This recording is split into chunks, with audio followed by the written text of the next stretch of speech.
Oh, you're welcome to the class. And then, as we see the topic we are going to look at today is putting everything together towards letting the data speak, which is understanding the iterative process of machine learning modeling. Coming under our important clarification series with the team, always let the data speak. So, in the past weeks, we've actually looked into some of the very important stages in machine learning modeling and how can we really utilize it in the appropriate way. And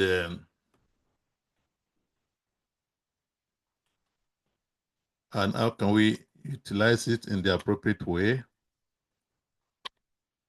And in doing this, we have gone from stages to one stage to the other stage. What's making it a reality so that people can be able to model, considering some of the knowledge we've garnered over a considerable period of time that we've been together.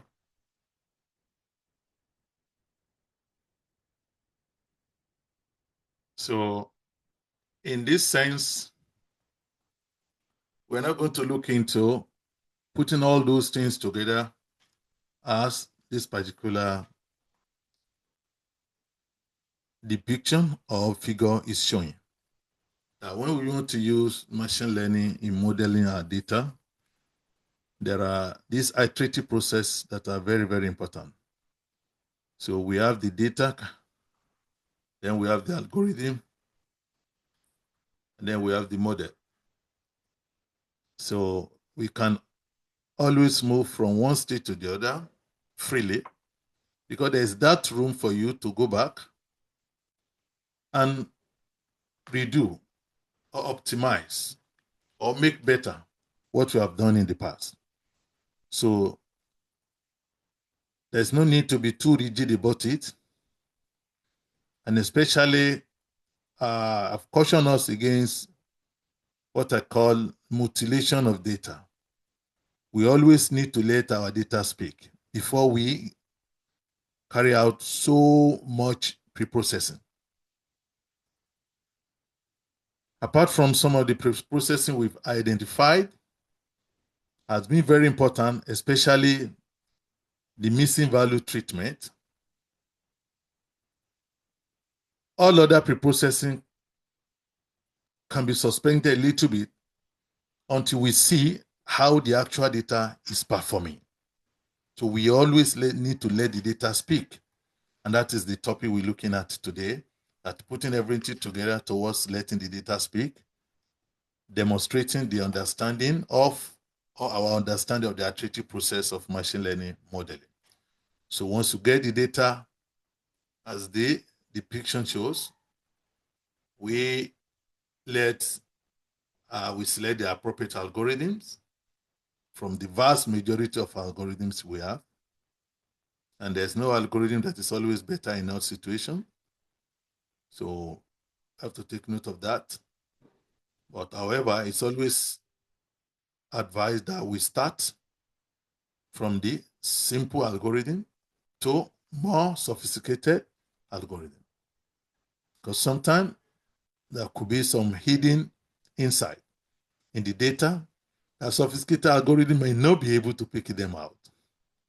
Because it's like using a sledgehammer to kill a very small ant or fly.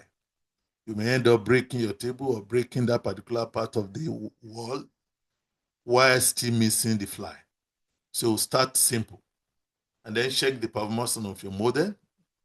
You can always go back to optimize it, optimize the hyperparameter, make sure you are using the best possible hyperparameter value. And if after changing the hyperparameters, you are not getting what you are expecting to get, then we can also change the algorithm in more challenging situation when the data refuse to speak. Then we may actually go hybrid or ensemble, try to combine different algorithms towards ensuring that we are able to understand what the data, what insight is actually inscribed in the data we are trying to model. And if nothing works at that point in time, we may actually have to go back together towards improving the performance. Go back to data preparation, at which point we have to look into maybe feature engineering. Do we need to combine some features together to make it better? Or do we even need to do feature selection, select some of the features that may actually support us in what we are looking for? A lot of possibilities that are there. Maybe the date feature, for example, date feature, under feature engineering, you may need to split the date into 3 variables. The day of the week that the incident happened, and the month, and also the year. So this is one of the examples of what we do in feature engineering. And sometimes we try to select what are the features that are going to work for us. And in some cases, we may have to go back to data collection. Maybe the data collected they are the wrong data. You are using the wrong data to solve another problem, so which may not work. So bearing in mind that there is this kind of flexibility, so I always ensure that please make sure the data speak. So in the past week, as I said, we've gone through a couple of things that we say they are the most important. For example, we've discussed what we say there are 3 things that are very important about machine learning, which are feature, the representation of raw data. What are the features that you want to use?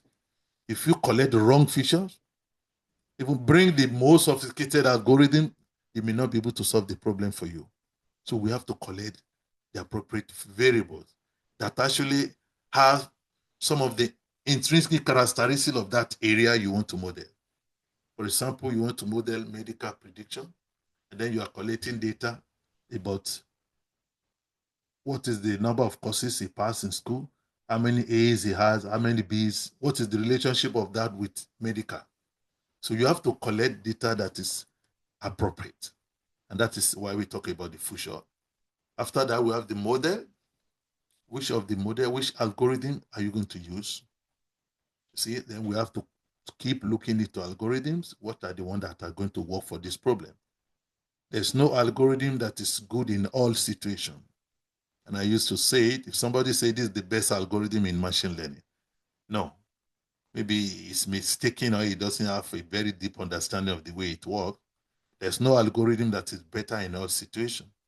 You'll be surprised that an algorithm that works for you on a very sophisticated problem, you bring it to a very simple problem, it's not able to detect it.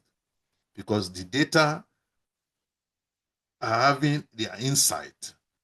Depending on how they are connected together, one algorithm may be able to detect it, while the other algorithm may not be able. The one that failed in problem A may be the one that will perform for you in problem B. So we have to bear this in mind. And once you provide data for the algorithm and the training process takes place, the outcome is known as the model. Making something work is another very important thing we've discussed. You can check out the videos in the past few weeks. We have all this there in more details. Choosing the right model, features, and given the data and the task. This is where you need the experience of practitioners to guide you, especially if you are just starting, so that you know what am I supposed to check for if it is not working. It may not have to work immediately. That's why we have the iterative process. However, don't do things that are not important, so that in the course of doing that, you may actually miss the insight you are looking for in the data set. So, for example, like normalization. Don't go for normalization at the beginning. Let the data speak. Use the original data set. See what you are getting. If after you have exhausted the hyperparameter optimization, you have changed the algorithms, you have done some feature selection, and still maybe nothing is working, then you may think of normalization. Let's normalize the data, maybe to produce results. We've seen people in the past, once they get the data, the first thing they go into is normalize it. This is actually wrong. We have seen cases whereby normalized data could not provide the needed insight. The original data was what finally gave us the expected excellent performance. So we have to bear this in mind. So after looking to the three things that are very important, the major data preprocessing preprocessing activities, which we already discussed in the past few weeks, they're like missing values, are very important. I can say one of the most important preprocessing activity that you may have to do is missing value. It's very, very important. And we've had a very exhaustive discussion on this. So you can check out our past videos on how to treat missing data and the way we treat it. We describe what is missing data, what are the causes of missing values, why is it required to carry out missing value treatment, and what are the methods of treating missing values. We discussed this in details in our previous sections, and I recommend that we check out the videos. We also look into the outlier treatment. It's another thing we look into. Outlier treatment. We look into what is an outlier, what is the impact of outlier on data set, how do we detect outlier? Unlike missing value, detecting outlier is more challenging than the treatment of outlier, because every method that works for missing value treatment will also work for outlier treatment. However, to detect outlier is very, very challenging, because what is an outlier under one variable may not be an outlier in the other variable. So then you have to be very careful that you are not removing data that is actually useful to the system. Unlike missing value, if something is missing, you can easily visualize it and you know that something is missing in this data. And then we can try to see, okay, what are the best way for us to treat the missing value? Well, in the case of outlier, detecting it is the main issue. And we describe some of the graphical methods of detecting outliers. Once you're able to detect it, then removing it, you just refer back to the methods of treating missing value. However, for both missing value and outlier, the best way is to go back to the original source of the data so that you can get the original data. Because the idea of letting the data speak is we want to model with the most closer to the original source, the original raw data. It's always very, very important. So you go back to the original source and try to let them fix the missing value or let them fix the outlier by those people who actually enter the data, because they make mistake. They are human beings. Even sometimes where machine automatically used to detect the data, the machine may malfunction. But the people operating it will know that, oh, this data was a mistake. We can regroup, we can recollect it again. However, in real life, it may not be possible for you to recollect those data sets. You may not even know who collected the data. You have been there, they said they have resigned, they are no more at work. Any excuses can come. Then we go to the next stage, which is, okay, can we do deletion? Can we delete those samples or those features with so many missing values or outliers? And if that one fails also, then we now go back to replacement. Can we replace those missing value with like mean, median, mode, and some other methods of missing value or outlier treatment that we discussed? So again, we refer us back to those videos to check out how do we treat outlier, missing value, and the likes. Among all these major tasks of preprocessing, as a missing value seems to be the most important that we must do it. Even though it is still optional if you want to use some algorithm. For example, decision tree. Decision tree has inbuilt capability to handle data with missing value. So you can still go ahead and do your modeling without treating missing value because you want the data to speak. In real life, it is normal to have missing value. So let the data speak. However, you have to know that there are some algorithms that will not allow missing value to be in your data for them to work. For example, support vector machine will not work if you have missing value. So in that case, we can say that for most algorithms, it is very important or near compulsory to do missing value treatment first, except if you want to use decision tree and its family of algorithms, random forest, and also further decision tree-based algorithms. It can work on missing value without treating it. And it's better because we want to see the raw data, how it is performed, how it is performing, because in real life, missing value is part of everyday activity. So none of the pre-processing we can say is compulsory, but missing value is very, very important because most algorithms will not work without treating missing value.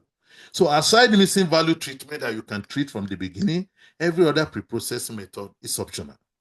So once you have your data, if there's no missing value, just go ahead and do your modeling. See, do your modeling. If you are getting good result, excellent result, hooray, you celebrate. However, if it doesn't work out, then you may start going back, oh, maybe we have missing, let us check for outlier. Do we have outlier there? Can we do integrate? Do we need to integrate multiple files? Do we need to do dimensionality reduction or numerosity reduction? Or do we even go for normalization? These are second thought. We'll come back to it later on. This is the idea of letting the data speak that I do mention regularly. So once you have your data, get it ready, identify the features, and then go to the next stage, select an algorithm, and I made us realize, let us start from simple, like K nearest neighbor. It's one of the very simple algorithms, K nearest neighbor. Show me your friend, I'll tell you the kind of person you are. That is the principle behind K nearest neighbor. So use it on your data set, see what you can get. Do that, check the performance measure when you use the default hyperparameter. Hyperparameters, that are those parameters in the algorithm that affect the performance of the algorithm. In K-nearest neighbor, the K is the most important hyperparameter, which is the number of neighbor that you want to use to judge the classification of another neighbor. Do we use one neighbor, or two neighbors, or three neighbors, or five neighbors? You have to check the number of K that works for you. This is called hyperparameter optimization. So you keep searching for the correct K that gives you the best result. So once you have exhausted the hyperparameter optimization, usually I advise people to have like a kind of a curve. As you are changing the value of your K, what is the result you are getting? This is 90. So you see that the performance will go up at a point, it start going down. So then you look for the value of K that gave you this excellent output. Then this will be your optimal hyperparameter value for K. Then the other hyperparameter is the distance measure. Are you using Euclidean distance or shape distance or any other distance measure that is available in the package you are using? Check them again and see which one gives you the best result while keeping the best value of K constant. So after you have done with it, check your performance measures. If you are satisfied with it, that is excellent. You are good to go. Start your reports and then disseminate what you have gotten. However, if it doesn't work out, then you keep going back, change the algorithm, see if another one works for you. If after exhausting, you may have to build an ensemble or hybrid model. If none of them works for you, then maybe it is time for you to go back and then you can start asking, okay, maybe I need to do outlier treatment so that I can check for the effect of outlier. Do I need to check for normalization? As you can see, you come back to do that. So do I need to do feature selection? Feature selection, selecting the feature that best work for you. All these, they are after you have checked the original data. Let us pay attention. This is what I'll call let the data speak. Never jump. We have seen people, they spend so much time on data. They do pre-processing, outlier detection, outlier treatment, normalization, host of pre-processing. By the time they are working with the actual, by the time they select the algorithm, they are having near fake data. Near fake data, because the data is no more the original data they started with. A lot of things have been done. This is highly discouraged. So that means they need to allow, such practice will not allow data to speak. So let the raw data, let it do the work first. If there's need to do normalization, I know normalization is very common in every facet of data analysis, even statistical. However, let the original data, let it do the work. It is when you are not able to get what you are supposed to get, then we start thinking, oh, what could have gone wrong? What can I do? Then you seek for the expert opinion of experts or guidance, and then they tell you, okay, go back again, check for your outlier, check for your normalization, check. But normalizing your data right from the onset, before you use it, then this is not a correct procedure to take. In fact, in machine learning modeling, we pay more attention to idea of comparison. You see, you have result, in your comparison, you have result of the original data without feature selection, without normalization. Then the next stage, if you are not getting good result here, then make the next move, normalize your data, try to see what is the result. Then you can be able to compare. You can see the improvement you are making from the original data set to the normalized data. Because once you normalize data, it's a totally new data you are working with indirectly. So we want to see how the original data performs. And we have seen real life project where people started with normalized data, and then they was worried there was no way they could get the expected result. The result was very bad. And I got to know about it, and I said, okay, where's the original data? I realized they already did the normalization before they started the experiment. And I said, no, go back. Do the experiment using the original result first and record the result. Then they found out that the original data was actually getting better result than the normalized data. So it was a mistaken idea that somebody thinks that normalized data will always give me best result. No, it depends on the data you are modeling. And that is why the principle of letting the data speak is very, very important. There are so many pre-processing methods. Don't waste too much time on them. Do the one that is near compulsory, like missing value treatment. I don't want to say it's compulsory because with decision tree algorithm, you can still use your data without treating missing value. However, majority of algorithm will not allow you without treating the missing value. So that's why we can say it's almost compulsory to do missing value treatment. Aside from missing value treatment, every other pre-processing activity is optional and should be treated as such. So go from the original data to the algorithmic modeling, the check-in performance, and then you can always go back, do your hyperparameter optimization, change the algorithm if you're not getting good result. You may have to build ensemble in case you have exhausted all options. But before going to ensemble, go back a little bit, check your feature, check your data, do outlier analysis if they are there, then try to treat the outlier.